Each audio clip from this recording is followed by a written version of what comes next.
Hi guys, and welcome to today's video. Today we're going to be doing a video that I actually haven't done for I think months, and I can't remember the last time I did one of these. It might have been like May of last year or April. I really cannot remember. But today's video is going to be my January wrap-up video. I actually have 10 videos. It was such a good reading month, a great start to the year. Some of the books on this wrap-up video are some of my new favorites, so I'm very excited to show them with you. So without further ado, let's get into the video. I think I'm just gonna go in chronological order because I feel like it's fun to go through the video that way. So the first book that I read in 2025 was actually Daydream by Hannah Grace. I think I started this actually in like October, November, and then I finished it in January, but it counts. It was the first book that I finished, and this is the third book in the Maple Hills series by Hannah Grace. I don't know how many she's gonna come out with in that series, but I actually really do like this series. When Icebreaker, her first book in the series, was super popular on TikTok, I really didn't think I was gonna be interested in this series, so it took me a while to pick it up for sure, because I remember a lot of people were comparing it to The Deal, whatever that series is called, and I remember I tried reading The Deal. Oh my gosh, I could not get through that book. It was not a favorite, I will just say that. And so I was very hesitant to pick this up, and this is definitely an adult romance series. It's very spicy, but I don't know, I really like the found family elements in it. I really like the characters. I think they're very well developed, and I just wasn't expecting that. And Henry right here is the main love interest in this book, and he was always my favorite whenever I was reading the other two books in the series, so I was very excited to pick this book up and read his story. And also, I mean, the girl in it, Hallie, she has a folklore cardigan on in the cover, and I just thought that was the cutest thing ever. So in this book, like I said, we've all Henry and Hallie, and Hallie is definitely more of like an introvert. She lives in her grandma's old home. In college, she doesn't really have that many friends anymore because she just broke up with her like high school boyfriend, I believe their high school boyfriend, and all of her friends pretty much were through him, and so she's kind of a loner, I guess. But she does work at a bookstore, a romance bookstore, and that's where she meets Aurora, who is actually the main character in the last book, Wildfire, in this series. Aurora ends up introducing her to Henry, who shows up, and they kind of hit things off, and they actually end up starting a sort of, it's not fake dating, but it's like Henry and her start going on these kind of like dates in order to like teach her what it's like to have like a good boyfriend, pretty much. It's kind of a stretch, I would feel like, the start of the plot, but I don't know, I just found it very cute. I think it just, these books are pretty long for a romance book. Like, how many pages? It's like 430 pages for a romance book, so it did take me a while to finish it, I would say, and I definitely stopped a lot because I just got kind of bored. But I do think this is still my favorite out of the three, I think. I'm pretty sure. I just like their romance the best and their dynamic the best. I think I ended up settling on a 3-star rating for this. Ever since I finished it, I haven't really thought about it much, but I did enjoy my time reading it. Also, while I was reading this, I was kind of in like a reading slump for a couple months, so that's why I kept putting it down and picking it back up again. So I think maybe my rating would be different if I was reading this when I wasn't in a slump, but yes, 3 stars is what I'm going with. I would recommend it if the plot sounds interesting to you, but other than that, I thought it was just all right, but the vibes were good. All right, the next book, I actually read this in a 24-hour readathon I did with JJ, like the beginning of January, and this was my first 5-star read of the year, and it was my second book that I read, and that is Catching Fire by Suzanne Collins, obviously. I had such a great time reading this, which I think I said in the video, it sounds weird to say that I had a great time reading this because this book is just so like traumatic, pretty much. I mean, the Hunger Games series is popular for a reason, obviously, and the Catching Fire movie has always been my favorite out of the 3, or 4, I guess. But then 5, Ballad of Songbirds and Snakes, that's my favorite for sure. But anyways, we're not even gonna talk about that. But out of the main trilogy, this movie was always my favorite, so I was very excited, obviously, to read the book, and it definitely didn't disappoint. 5 stars, because it is a 5-star, and I don't care how long ago it came out and how popular it is, it's a 5-star for a reason. And yeah, my first 5-star of the year. Alright, I know this month is January, but so many people were reading this book in the summer, and for some reason I just wasn't in the mood to read it in the summer, but I picked up actually Just for the Summer by Abby Jimenez. I think I've read 1.5 Abby Jimenez books. I read Yours Truly and I read half of Part of Your World. I don't know, I just couldn't connect with them, I guess, and they just weren't really my favorite, but I really did like this book. I just realized I'm gonna sound like kind of a hypocrite because I said that last book was way too long.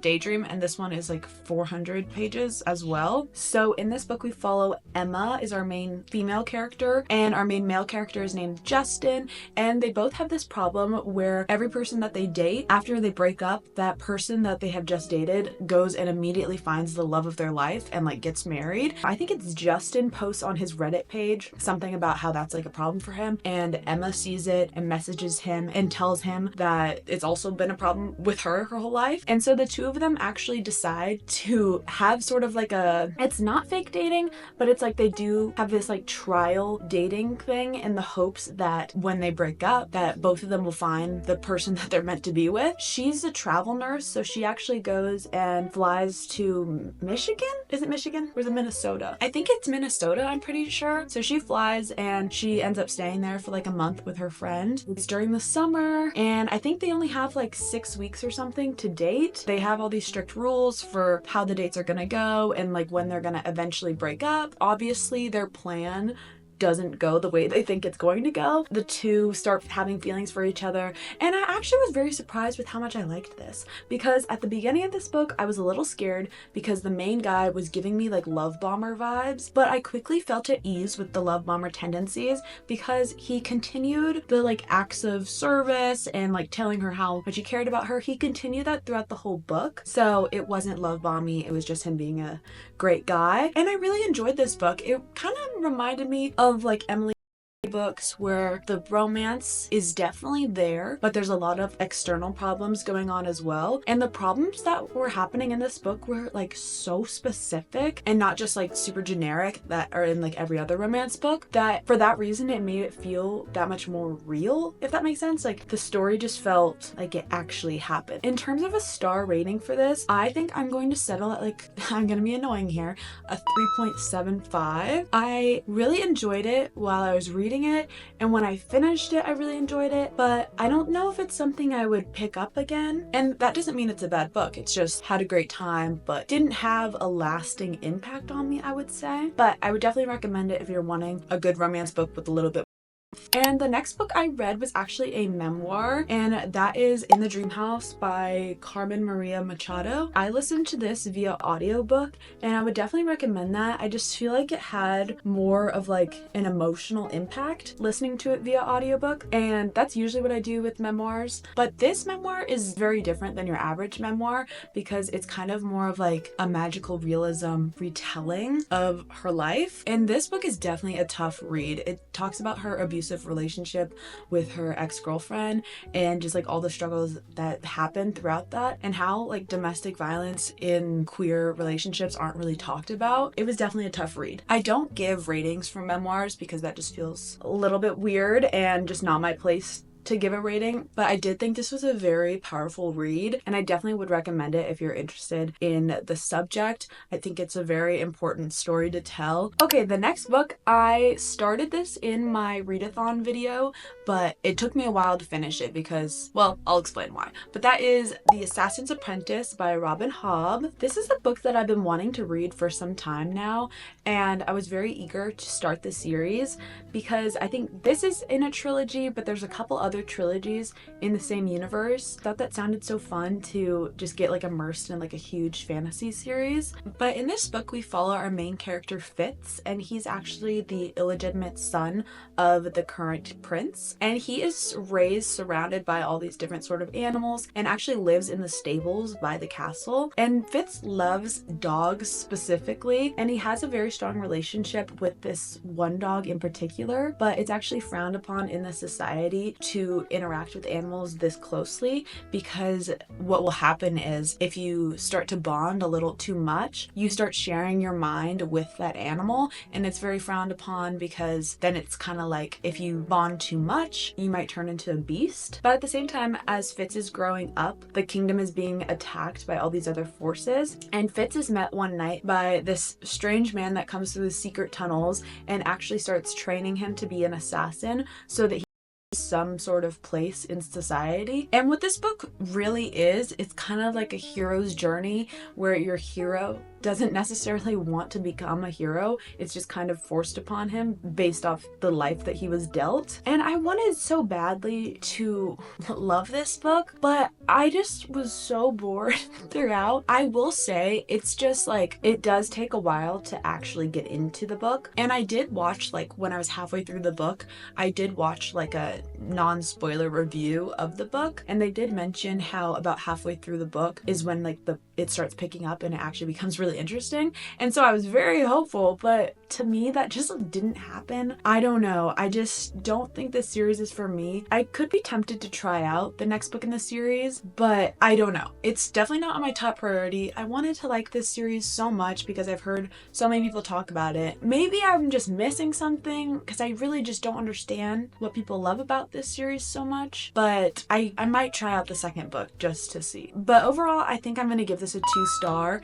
I ended up finishing the whole thing, so I guess that shows some semblance of it being somewhat entertaining. And I did like a lot of the characters in here. There's like a very minimal magic system, but what there is in it I did enjoy, so there is that. Yeah, I don't know, I'm just disappointed. I'm not mad, I'm just disappointed, you know? Okay, not to be so negative, but speaking of disappointments, we have The Temptation of Magic by Megan Scott. This was a book I read in a video that actually, today's February 2nd, came out today, where I read books off my physical TBR, and this was the second book I believe I read in that video, and I wanted to like it so badly because the magic system had so much potential, and I loved the setup for this book. It takes place in like a university, and so it's very like dark academia vibes, kind of like Ninth House, the whole setup was. But the cool thing about this university is that the students are able to take on like a dissertation in any subject that they're interested in, and usually it's in like the arts. So it could be like art history, it could be like gothic history, it could be like in musical history, anything pretty much like that. And so the setup, 5 stars, sounded great. And the magic system, it talks about all these famous paintings and works of art,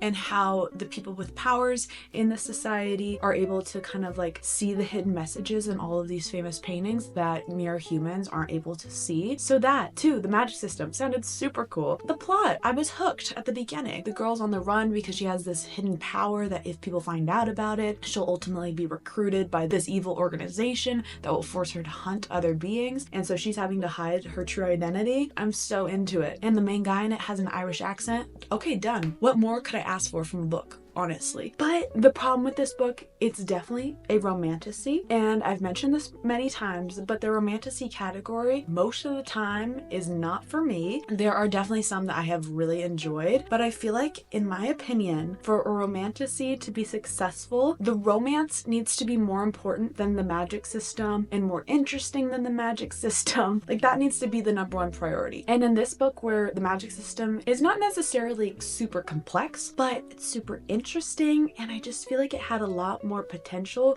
that wasn't talked about enough, like at all in this book. And I feel like the romance definitely dominated the whole story, when the romance was just like any other romantasy I've ever read, just like enemies to lovers, and then it's like, oh no, we actually like each other. And I love a slow burn, and I heard this book is supposed to be a trilogy, and so I wish that, you know, maybe the author waits until like the second or third book for them to actually get together.